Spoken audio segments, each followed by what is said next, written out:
It's time, Cougar Nation. Cougar Tracks. The best season analysis with BYU insider Mitch Harper on KSL NewsRadio and on video every day on the YouTube page for KSL Sports.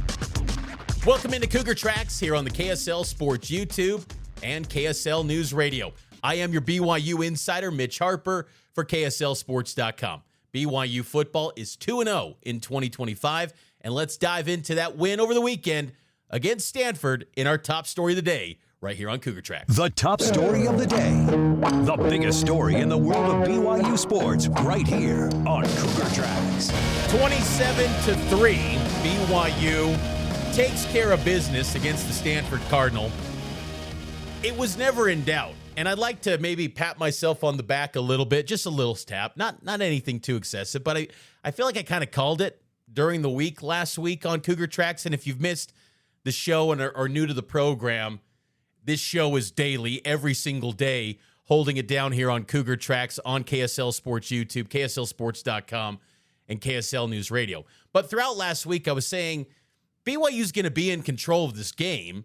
It's just going to feel like a game where Stanford's always kind of hanging around, but because Stanford has no real threat through the air, BYU's going to comfortably win this game. And it kind of played out that way, but there were some up and down moments for the offense. In particular, you think about the starting field position for BYU was excellent. They were starting on average at their own 45-yard line. They had 5 drives in the game at either Stanford's territory or at midfield, yet in those 5 drives that had excellent field position, you only end up with 1 touchdown. We're talking about a different forecast or revisionist history on this game if BYU scores 3 touchdowns on those 5 drives or 4 touchdowns. So keep that in mind. Will Farron, helmet sticker for him. He was brilliant, 4 of 4 on field goals, and he kept this to a point where BYU was in a comfortable margin throughout. But even Kalani Sitake noted after the game that BYU was not worried about this outcome throughout the game, yet there's still some areas where BYU can definitely improve. This was Kalani Sitake after the game. But overall, just happy with the win. Obviously, looking at Stanford, they obviously had an extra week to prep for us, and hopefully we can take advantage of the extra week ourselves and get ready for East Carolina. But they did some really good things on defense, threw us off a little bit.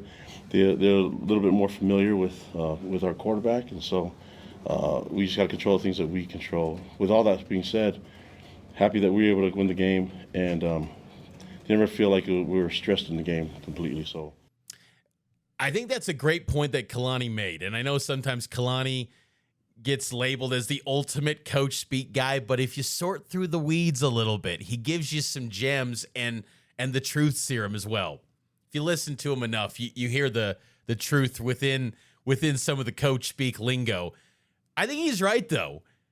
Bear Bachmeier was a known guy to Stanford. Frank Reich downplayed that angle going into the matchup, the interim head coach for the Cardinal. But they knew Bear. They had 4 months with the guy and knew him. They've been with him as long as BYU has. Heck, maybe even longer. I mean, BYU has had Bear on campus since the end of May. It's longer than BYU. Stanford had him. So they knew, I don't want to say Bear's tendencies because things change over the course of a calendar year, but I think that helped in piecing together a game plan because Stanford's defense, credit to them, they did a really nice job. 3 sacks on Bear Bachmeier. Bear took a lot of hits, and Kalani noted in the postgame that that's something he did not like. Bear had 12 carries, 7 yards, but he was taking some hits.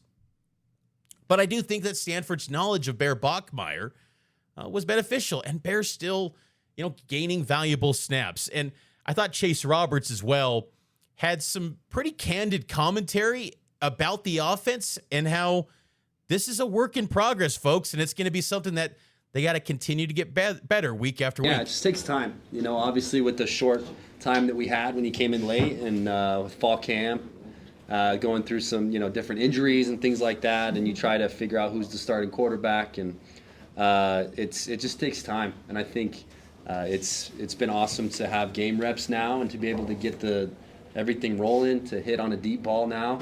And now I think it brings the confidence to bear. I need to make catches myself and all the receivers as well. And the pass game's going to start soaring, and you'll start seeing it soon. And right now it's figuring things out, and it's been a great couple games. I think perfect for us to start the season. We have a bye week now, rest up, heal up, and then really get rolling, get that connection even more in the next 2 weeks. So. Chase is always pretty honest. I respect that commentary from Chase because it is taking time. Just this notion that it was all ready to go and the chemistry was already there. Yes, they're developing that, but it's a work in progress still. Bear Bachmeier finished the game 17 of 27, 175 yards, 0 touchdowns. You don't like that, but you love the 0 INTs. Now, Bear, in that first drive, tip ball, JoJo Phillips extends out, ball goes up in the air, could have been a pick. JoJo's got to help out Bear. Chase has got to help Bear. Parker Kingston's got to help Bear. All three of the starters had moments where, at wide receiver, where they're kind of letting down Bear Bachmeier. They got to help him out. But you like that through 2 weeks, Bear Bachmeier hasn't thrown a pick. His completion rate through 2 weeks is about 63%.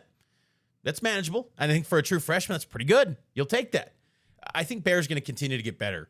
But I do believe that the playbook, and look, we're not sitting in the meetings going into these games of what exactly they're going to run, but it has been surprising that BYU is not taking as many shots vertically down the field. That's a staple of BYU offenses, and I bring that up because Aaron Roderick at fall camp, when he named Bear Bachmeier the starting quarterback, he noted that Bear can run plays to the level, and I'm paraphrasing, but run plays similar to a Zach Wilson, a Jaron Hall, a Jake Retzloff in terms of his knowledge of the playbook.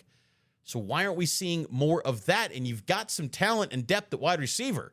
Even when JoJo gets banged up and he's in the sling, Parker Kingston's having a tough day, you still have Cody Hagan, you still have Chase Roberts, you still have talented players to turn to in that receiver unit. You still got Tiger Bachmeier. So I want to see that playbook opened up a little bit more through the air. Now, it's not completely mandatory because I said all along during fall camp that BYU was going to be content to win games like this, where you run the football 25 times between LJ Martin and Sione Moa, and then you have another, 3 carries between Parker Kingston and Javesa Damouni. They're okay running the football. And then you also had Bear Bachmeier taking runs too. Some of that, of course, factors into the 3 sacks, but he had 12 carries. So 41 total carries, if you include all of it, 41 carries for BYU on the ground. Aaron Roderick's fine with that. And honestly, I'm okay with that too. I think just get the win, stay healthy relatively. And BYU was a little bit banged up in that Stanford game. JoJo Phillips, Che Bryant Strother on the defensive side, Waylon Lapuaho still out. But rely on your strength of this offense, which is running the football. And that's good. But I do want to see that aerial attack a little bit more because Bear has learned the playbook. Let's see a little bit more shots downfield. I want to see that. So that's going to be something to me to watch going forward for BYU. They're in the bye week, and you hope that this bye week becomes a huge opportunity to really expand the comfort level, the depth of the playbook, to where they feel really confident that Bear can execute those plays and make it happen through the air. Because BYU, if they want to be a 10-win football team again, they got to be able to get chunk plays through the air. And I like that, as Chase noted, that second half ball, deep ball to Chase from Bear, maybe that gives them a little bit of momentum heading into the bye week. But also, too, this defense is elite for BYU. We're focusing a lot on the offense here, and I'll talk more on the defense coming up a little bit later. But this defense is truly elite, and BYU is in a great spot there. Let's take a break. On the other side, we'll get to more BYU Stanford, and then also you can subscribe to the show here on Cougar Tracks, wherever you get your podcast, and also check it out on the KSL Sports YouTube page. Taking a break, more Cougar Tracks next. Cougar Tracks Podcast rolls on here on the KSL Sports YouTube. Mitch Harper with you. BYU football left outside the AP Top 25 poll once again. Cougs are the second team outside of the poll this week. Last week, they were first team out. They drop after a 27-3 win over Stanford. Is this sound the alarm? Is this concerning? To me, honestly, I'm okay with BYU being outside the rankings. Not because I want to say, oh, give them the chip on the shoulder, the underdog mentality. I'm not saying that. I'm not subscribing to that thought. It's okay. Like, if you don't think BYU's been overly impressive and then you factor in the resume, the teams that they beat, sure. Don't rank BYU. I'm fine with that. I think the bigger issue that I have is how Big 12 teams get treated. And this goes beyond BYU. I look at Arizona State, a number 12 team in the country last week. They lose on the road to an SEC team in Mississippi State. Then they fall completely out of the poll. They fall out. They are now technically, if it extended that far, number 26. So they drop 14 spots after taking a chance going on the road down to Starkville. And I know Kenny Dillingham made all these issues about small towns and hotels and casinos and this and that. But they took a shot. They played a home and home. They hammered Mississippi State in Tempe last year. Score was closer than it looked last year, but they hammered them. But they go on the road to an SEC team, and they made a disastrous mistake defensively.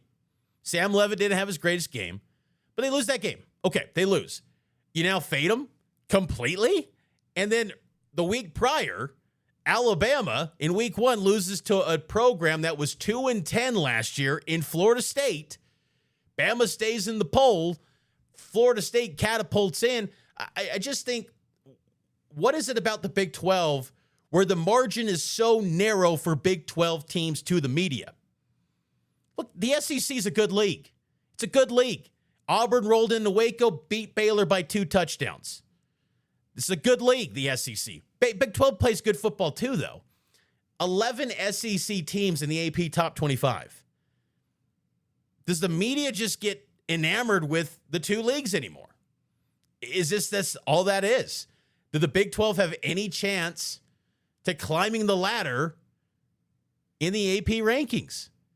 And look, the AP rankings ultimately don't mean anything, sure, but it kind of feels like it is a influencer to the college football playoff rankings. Now, the playoff rankings are different, and they're willing to have rankings that are radically different in some instances to the AP rankings. They will evaluate teams completely different than the AP. They have done that. But it does feel like it's a little bit of a barometer, and it's important to get into that thing. I just think these Big 12 teams, no matter what they do, they're almost capped at that 11 to 12 threshold. No one can wrap their mind around the idea of, wow, TCU looked explosive against North Carolina. They're not even ranked. Not even ranked. Everyone was hyping up Carolina in the offseason. Doesn't matter now. Now North Carolina's terrible. And they might be. They struggled a little bit with Charlotte. They won that football game, North Carolina. But still, why is the margin for error so narrow for Big 12 teams? That's what blows me away. And BYU, it didn't help their cause that they played late at night, where most of the pollsters probably put their ballots in. It's funny when you cover a BYU game late at night, and then you see on social media feeds, whether it's Instagram, X, Facebook, you see these stories roll out. Week 2 recap. Folks, there's a team right outside the poll that's playing, and they're at halftime. They're up 14-0. Does that not exist to you? Like, I'm sorry that this game is taking place at 2 a.m. on your time zone, but shouldn't you watch this game? Shouldn't you stay up to watch this game that's knocking on the door of the poll? That's my issue with these polls. Everyone's just closing the book on the week because they don't want to stay up for the BYU late night game or any late night Big 12 game. That's the issue to me. That just, it seems like the Big 12 teams just have no potential to get higher than 12. And then once they do, and if they lose to someone that they deem not very good, they then say, fade them. out of the poll completely. Like, Arizona State's pretty good still. Yeah, I mean, they still ran the ball at a very high level. Sam Leavitt had an off day, but to completely kick them out of the poll, to go on the road to Starkville in what the media calls the greatest conference on the planet. And yes, the SEC is really good. They haven't won the title, though, the last 2 years, but I digress. They've got the SEC, 11 teams in the poll this week. They go out on the road and play an SEC team, Arizona State, and then they're just out of the poll completely. Because Mississippi State was bad last year, and they just think Mississippi State's just perpetually bad. Like, doesn't matter what they think, they're just out. They're bad. It's crazy to me. I don't get it. That's the crazy thing about college football. That's just hard to stomach. And you watch things like the NFL, and you go, like, how would the college football media handle the Buffalo Bills last night or the Baltimore Ravens? No, you don't do that in the NFL. You just let it play out. That's the beauty of the NFL. And that's why, honestly, if we do get to a world where college football breaks off and has some 40, 50, 60 team deal, maybe we can eliminate these narratives in college football and it can just truly play out on the field. Hopefully, maybe we can get to that day, but that's probably naive thinking because this is college football and there's always going to be narratives. I digress. Let's get to the recruiting trail. Talk about narratives. Recruiting trail, a recruiting update for BYU football. Ryder Lyons over the weekend, him and Folsom High School, they struggled over the weekend against Mission Viejo. 53-14, they lost to Mission Viejo High School. Tough game. Ryder had a first half interception. They just kind of pounced on Folsom. Mission Viejo, really good. One of the best teams, not only in California, but the country too. Their defense was swarming Ryder Lyons. So tough day for him. I did see Ryder Lyons was on those Under Armour commercials during NFL games. That was pretty cool. Seeing Ryder Lyons, a BYU commit, getting national recognition in commercials during NFL games. He's got a big brand. He also went to Disneyland this weekend, Ryder Lyons. So we're on Ryder Lyons watch. This is going to be the unofficial Ryder Lyons, gossip corner. Cougar Tracks. We're following all things Ryder here on Cougar Tracks. But no, it's just always fun to see his social media content and his reach. People love Ryder Lyons, and so we'll give him that content of Ryder Lyons. But it was pretty cool seeing him in that Under Armour commercial over the weekend. Some other recruiting news. BYU hosted a bunch of visitors, unofficial visitors, at the Stanford game. One in particular that was noteworthy, the number one 5-star tight end in the class of 2028, Titan McNeil, out of Sammamish, Washington. That was the same place, I believe, as Jake Heaps back in the day. Eastside Catholic High School. He was at the BYU game against Stanford on Saturday. He was with Justin Anna after the game. Justin Anna was at McNeil's high school game for Eastside Catholic the night before against East High.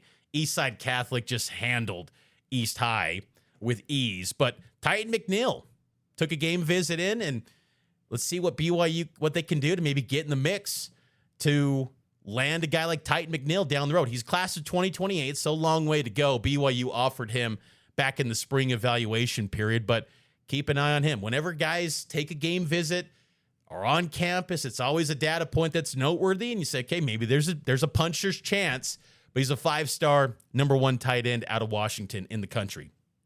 Some other guys that caught my attention, Brock Harris, of course, was there. BYU commit, Steeler Wesley, an Orem High tight end, class of 2028. He was there. Ty Asaya out of Marietta Valley High School, the same high school as Bear Bachmeier. He was there. He's a quarterback in the class of 2028. He was in attendance for a game visit. He's already got offers from the likes of Ole Miss, so one to keep an eye on down the road there. He was in attendance. And then Mountain View quarterback Tate Johnson. There were some others as well. There was a lot of guys on that sideline and behind the BYU bench during their win over Stanford. But just some quick recruiting news and notes. But I thought Titan McNeil's presence there, being the number one tight end in the country for class of 2028, a 5-star prospect, that's always significant when you're hosting a 5-star. Let's take our final break. On the other side, I'll get to the Cougar Stock Exchange right here on Cougar Tracks, and it's powered by KSL Sports. Welcome back into Cougar Tracks here on the KSL Sports YouTube and KSL News Radio. Final segment of the show today. Again, putting a bow on BYU and Stanford. Cougs get it done over the Cardinal 27-3, and let's unpack some more of it from that weekend that was in the Cougar Stock Exchange. The Cougar Stock Exchange. What's trending up and what's trending down? It's the Cougar Stock Exchange. We do this on Mondays. It's the Cougar Stock Exchange. What's trending up and trending down? Trending up for me is the BYU safeties.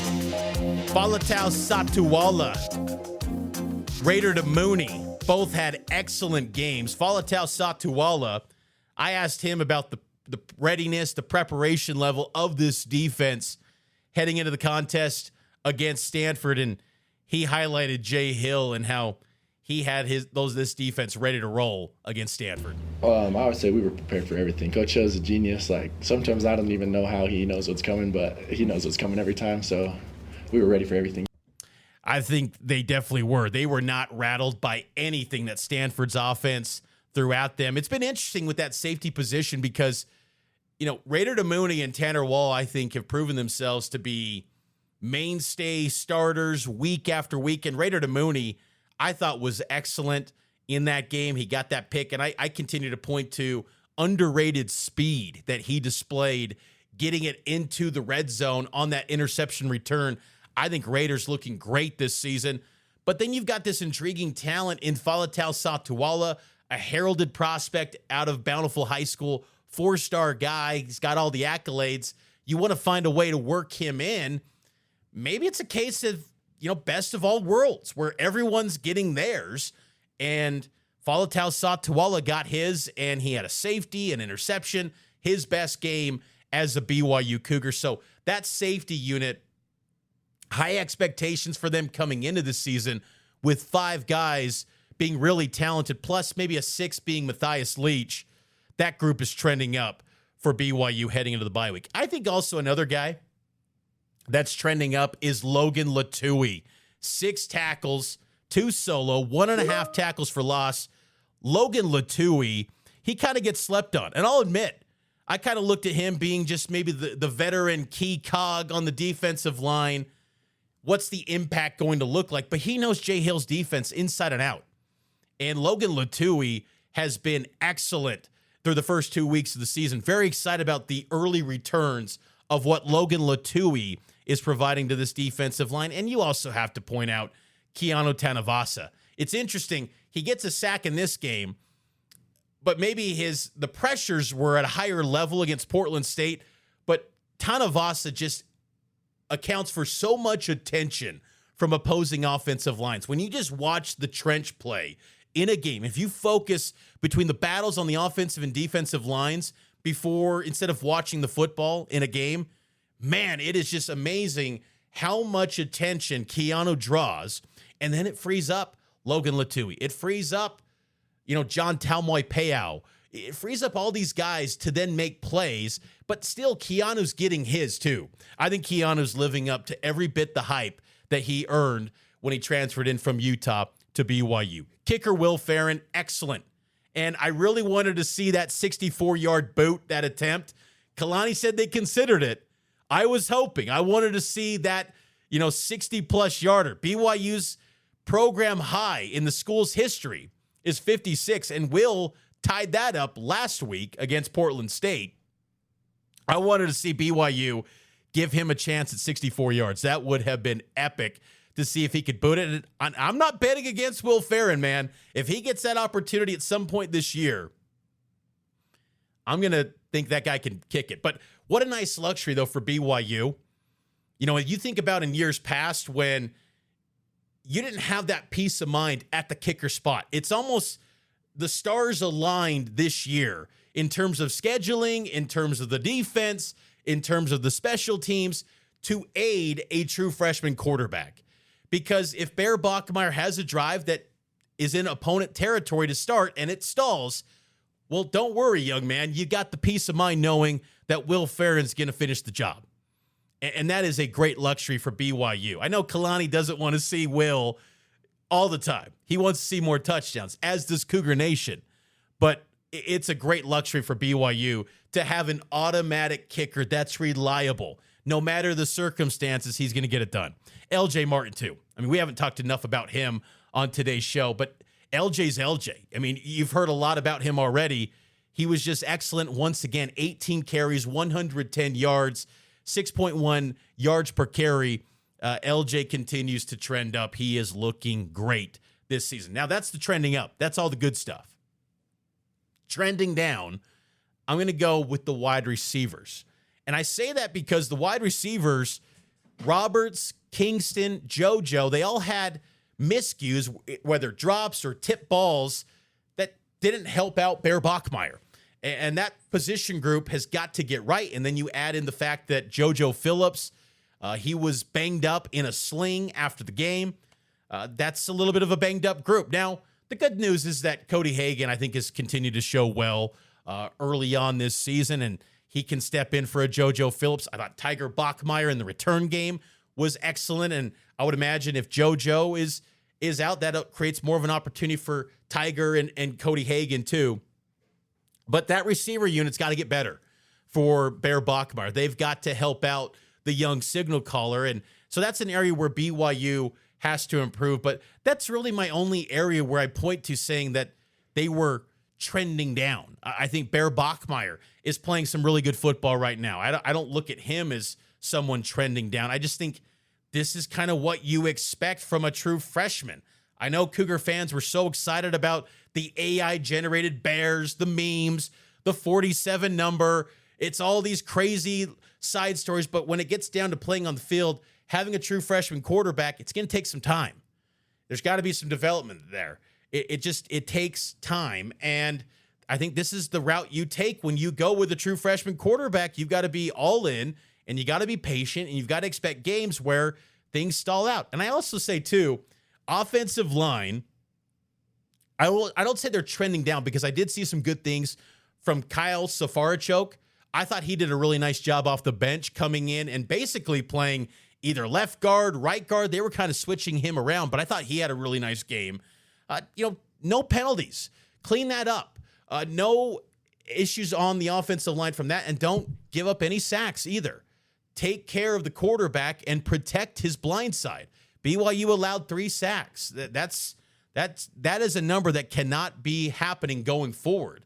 You times that over, 9 games in the Big 12, that's 27 sacks allowed. That's way too much. So you've got to clean that up as an offensive line. I think TJ Woods will, but early returns from the O-line, a little bit mixed. I don't say they're trending down. I'm still waiting on Waylon Lapuaho. When he comes back, he kind of rounds everything into form for that offensive line. So kind of putting a hold on my maybe what's trending up and down with the O-line right now. They just got to get better, though. That's an area to monitor moving forward. But all in all, BYU is 2-0, and I do expect this team is going to make improvements from now to East Carolina. I don't look at this as oh no, this team's been exposed. They're now going to regress and really start to fade. You saw that 2 years ago when this team was struggling early on. I don't look at it like this. I think that BYU is a good football team. There's going to be some growing pains with a new offense and a new quarterback leading the offense. And I think that in and of itself creates where you're going to have some games where it's not flawless execution. But you did get the Portland State game where it's a proof of concept that they can be flawless. That was a bad opponent, sure, but you can hammer teams. Whereas 2 years ago, you couldn't. And you came out of those 2 games against Sam Houston and Southern Utah, and you're like, yeah, they're 2-0, but it doesn't feel that good. Whereas this 2-0, a lot of work to be done, and I think they can get a lot better. You just wonder, are they a Big 12 title contender?